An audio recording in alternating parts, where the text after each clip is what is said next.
Very commonly we hear people interpreting لا يتخذ المؤمنون الكافرين أولياء من دون المؤمنين as that the believers should not take the non-believers as friends. The word awliya is very specific, which means supporters, protectors, okay? So the priority is for the believers, of course. You should take as protectors and supporters your fellow believers. But awliya is a protection and support, is not only, it's not the friendship. A person who happened to travel abroad or is living in a non-Muslim country and he's surrounded by non-Muslim neighbors. At work, he's surrounded by non-Muslim co-workers and colleagues, not only Jews and Christians, fire worshippers, cow worshippers, rat worshippers. You are ordered to treat them kindly. حتى يسمع كلام الله. To treat them kindly. What kind of good treatment? Well, listen to this. Allah subhanahu wa ta'ala says in the Quran, لا ينهاكم الله عن الذين لم يقاتلوكم في الدين ولم يخرجوكم من دياركم أن تبروهم وتقسطوا إليهم إن الله يحب المقسطين.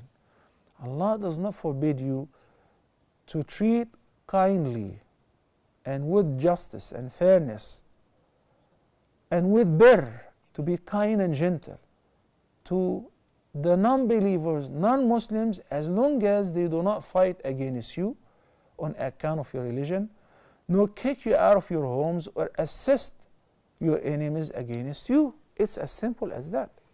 إنما ينهاكم الله عن الذين قاتلوكم في الدين وأخرجوكم من دياركم وظاهروا على إخراجكم أن تولوهم. The prohibition is against those who declare their opposition and fight against you or assist enemies against you. But a co-worker who's a non-Muslim, I say good morning, how are you? Do you like a cup of tea? And good occasions I would exchange gifts. This is how we show the etiquette and the adab of our deen. Whenever we travel abroad, Fox News by itself is sufficient as a devilish tool to portray Muslims as shayateen. There comes our role when we deal with people to show them we are not like that. The true Muslims are not like that. Hey, didn't you hear that the Prophet ﷺ visited the Jews whenever they got sick?